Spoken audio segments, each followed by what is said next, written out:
Welcome to the deep dive. Today we're venturing into a history that's uh, really fundamental to understanding the British Isles. But it's often seen through the lens of, later imperial stuff, further away. That's right. We're talking about Ireland. Exactly. Not just a neighbor, but actually Britain's first colony. And so many of the patterns, the tactics, the whole mindset, really, that defined the later British Empire. Well, they were often first developed, kind of tested, right there across the Irish Sea. Yeah, that's the core of it. So our mission today in this deep dive is to unpack how Britain's imperial project really took root in Ireland. We'll be looking at the key events, the strategies they used, and the legacies, the things that still resonate today but sometimes get overshadowed. We'll touch on things like the plantations, the famines, which were just devastating, the resistance that never really went away, and the rebellions that punctuated this whole long story. Okay, so where do we begin this foundational chapter? Well, English involvement goes back centuries, Yeah. right? The Normans in the 12th century. Oh, But it seems to really intensify under the Tudors. Absolutely. The 16th century is key. Henry VIII declaring himself King of Ireland in 1541, that was a massive statement. and he had this surrender and re-grant policy. What was that about? Well, the idea, at least on paper, was to anglicize the Irish lords. They'd surrender their lands and titles to Henry, and he'd grant them back under English law, trying to integrate them. But I'm guessing it wasn't always that smooth. What happened when they resisted? Force. Right. Simple as that. And then under Elizabeth I, it escalated dramatically. We're talking full-blown conquest. Right, the Elizabethan conquest. That sounds pretty brutal. It was. Think of the 9 Years' War. They used scorched earth tactics, deliberately destroying crops, killing livestock, burning villages. To starve out the resistance. Precisely. And there were horrific massacres of civilians, too, like in Munster. It was a clear shift from just trying to assert authority to actively, violently colonizing the land. So this early Irish experience, it wasn't just a side story. Not at all. It's crucial. Many tactics used later across the globe, India, Africa, like forced land confiscations, moving populations around, trying to erase local culture. They were tried out first in Ireland. It was like a laboratory for empire. The laboratory, that's a chilling thought. Yeah. Okay, so moving into the 17th century, we get the plantations. Yes, under the Stuart kings, James I and Charles I, this was systematic land confiscation from Irish Catholics on a huge scale. And giving it to whom? Protestant settlers, mostly from England and Scotland. The idea was to plant loyal subjects in Ireland. Ulster was transformed by this. Ulster. That's particularly significant, isn't it? Hugely. The plantation of Ulster, starting around 1609, was the biggest effort. This wasn't just land theft. You could call it demographic engineering. Demographic engineering. Yeah, it was state-sponsored colonization. They deliberately moved in tens of thousands of Protestant settlers to create a loyal power base in a part of Ireland that had been very resistant. So it fundamentally changed the makeup of the population there. Completely. And the long-term consequence, well, you see the seeds of sectarianism being deliberately sown. These religious divisions, they became political fault lines. Absolutely. They might not have created all the tension, but the plantations weaponized religious identity. They made it central to land, power, and loyalty.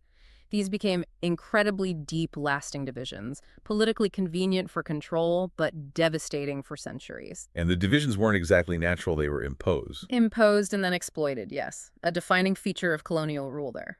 Then we get to the mid-17th century. Oliver Cromwell. His name looms large, and not in a good way, for Ireland. No, his campaign in the 1650s is remembered for its sheer ferocity. Some historians characterize it as genocidal in intent and impact. You hear about places like Drogheda and Wexford. Yes, infamous examples. Sieges followed by mass killings of defenders and civilians. It was incredibly brutal. It was the aim, just military victory. It was more than that. It was about utterly crushing Irish Catholic and Royalist resistance, yes, but also about preventing any future uprisings. It was terror, designed to send a brutal message across all of Britain and Ireland. A message about the cost of defiance. Exactly. Break their will to resist.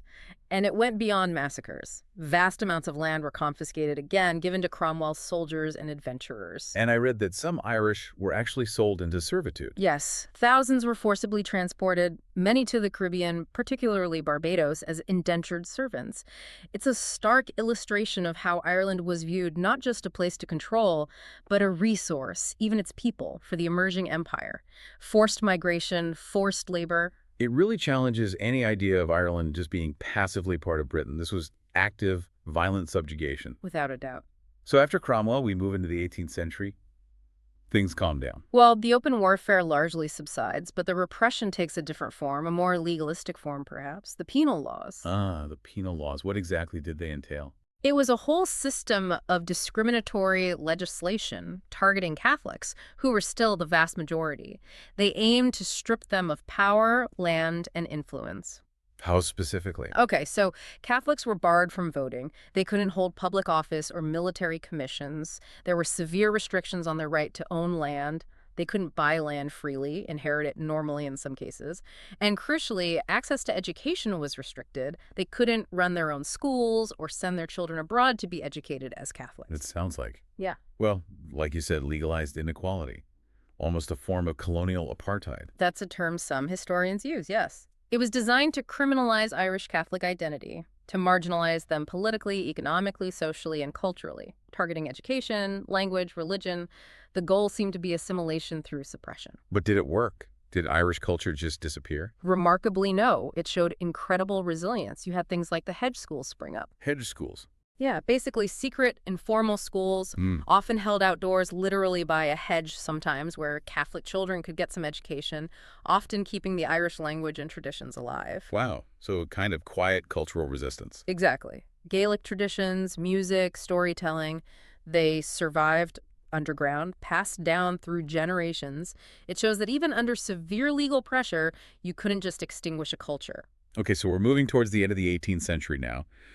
And globally, things are changing. The Enlightenment revolutions in America and France, did that impact Ireland? Oh, absolutely. Those revolutionary ideas, liberty, equality, fraternity, republicanism, they resonated powerfully in Ireland, just like elsewhere. And that led to new movements? Yes, most notably the Society of United Irishmen, formed in the 1790s. What was really radical about them was their aim to unite Catholics, Protestants, and Dissenters, Presbyterians, mainly against British rule. Bridging the sectarian divide, that seems huge, given what we've discussed. It was revolutionary for its time in Ireland. Inspired by America and France, they wanted a secular, independent Irish republic.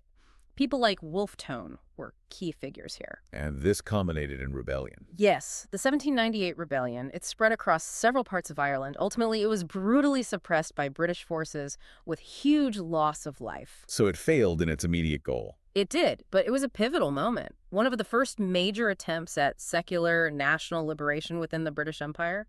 Its ideals, even in failure, inspired generations of nationalists later on. It showed that these global ideas could take root and challenge the imperial order directly. Moving into the 19th century, Mm. this brings us to, well, perhaps the most traumatic event in modern Irish history, the Great Famine. And Gordon Moore. Yes, the 1840s. It started with the potato blight, a fungus that destroyed the main food source for millions, particularly the rural poor. A natural disaster, then. The blight was natural, yes, but the scale of the catastrophe, the sheer horror of it, was massively influenced by British policy and, frankly, indifference. How so? What was the response? That's where it gets incredibly contentious. While millions were starving, huge amounts of other food, grain, livestock were still being exported from Ireland, often under armed guard, to Britain. Wait, exporting food during a famine. Yes. The government response was slow, inadequate, and often based on a laissez-faire ideology that discouraged intervention. Relief efforts were minimal, often tied to grueling work in workhouses under terrible conditions, or even conditional on converting to Protestantism, taking the soup, they called it. The consequences were devastating. Unimaginable. Over 1 million people died from starvation and related diseases like typhus. Another 1 million were forced to emigrate, often on horrific coffin ships. It permanently scarred the landscape and the psyche of Ireland. This raises that awful question. Was it just incompetence, a failure of empire? Or was there something more deliberate, perhaps driven by ideology, ideas about Irish inferiority, or just callousness? That's the historical debate, isn't it? Some argue it was effectively policy-driven, pointing to similar famine patterns in British India. The phrase, empire made scarcity lethal, seems apt. Whether deliberate neglect or systemic failure rooted in ideology, the result was mass death and displacement. And the emigration created this huge Irish diaspora. Yes, in America, Canada, Australia, Britain itself, carrying with them the memory of the famine and often a deep sense of grievance against British rule. It had a huge impact on global Irish identity and politics. So after the famine, what happens in the later 19th century? Does resistance change shape? It does. You see a multi-pronged approach. There were strong parliamentary campaigns for home rule, essentially, self-government for Ireland within the UK, led by figures like Charles Stewart Parnell. Fighting for change within the system. Exactly. Alongside that, you had ongoing land reform movements, the Land League, fighting against landlordism and evictions. The land issue was still critical. And culturally. Did the head school spirit continue? Very much so, but more formally now.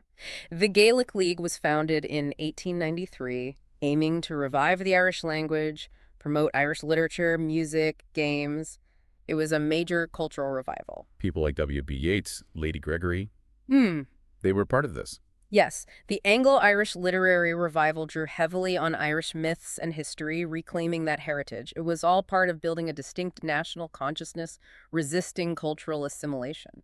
So a growing sense of Irish nationalism on multiple fronts.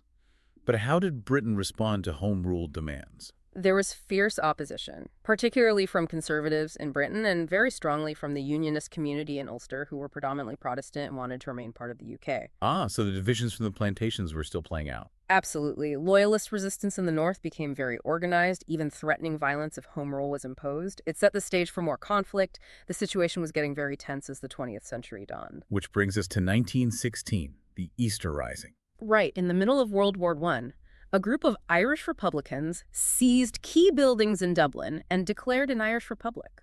Was it widely supported at first? Actually, no. Initially, public reaction was quite mixed, even hostile.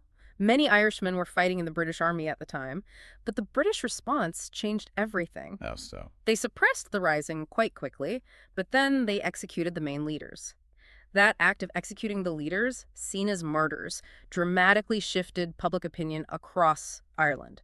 It created a huge surge in support for republicanism and independence. So the executions backfired politically. Massively. It led directly to the rise of Sinn Féin as the dominant political force and then the Irish War of Independence from 1919 to 1921. What was that war like? It was a brutal guerrilla war. The Irish Republican Army, the IRA, used ambushes and hit-and-run tactics against British forces, police, and auxiliaries like the infamous Black and Tans. There were reprisals on both sides. And it ended with a treaty. Yes, the Anglo-Irish Treaty of 1921. It led to the creation of the Irish Free State, covering 26 of the 32 counties as a dominion within the British Commonwealth. But, and this is crucial, it included the partition of Ireland. Partition. So 6 counties in the north remained part of the UK. Exactly. Because of the large Protestant Unionist majority there, stemming back to the plantations, this partition was hugely controversial. It wasn't the full independence some had fought for. No. And it led directly to the Irish Civil War, fought between those who accepted the treaty and those who opposed it, primarily because of partition and the oath to the British monarch. But ultimately, it marked the beginning of the end for direct British rule in most of Ireland. But partition left a divided island, and the situation in Northern Ireland remained complicated. Very much so. Northern Ireland was established with a built-in Protestant Unionist majority, and discrimination against the Catholic nationalist minority was systemic for decades. This sowed the seeds for future conflict. Which erupted into the Troubles later in the 20th century. Yes, from the late 1960s through to the late 1990s, a period of intense, low-level warfare involving Republican paramilitaries like the Provisional IRA, Loyalist paramilitaries, and the British Army and police. Bombings, assassinations, sectarian killings. It was a dark time. Thousands died. Thousands died, and it was rooted in those deep historical divisions. National identity, political allegiance, religious affiliation, all tangled together by the legacy of partition and, going back further, the plantations and colonial policies. The Good Friday Agreement in 1998 brought peace, mostly. Yes, a power-sharing agreement that largely ended the violence. A major achievement, but a fragile peace. And even now, things like Brexit, they stir up old issues. Absolutely. Brexit threw the border issue back into sharp focus. Questions about trade, customs checks, identity, sovereignty issues that many thought had been settled by the Good Friday Agreement were suddenly live again. It showed how these imperial legacies, as you might call them, are still potent. So reflecting on this whole history, it's clear Ireland's experience fundamentally shaped its own identity. But what about Britain's? I think it's profoundly shaped Britain, too, often in ways not fully acknowledged. Ireland was the first, the template.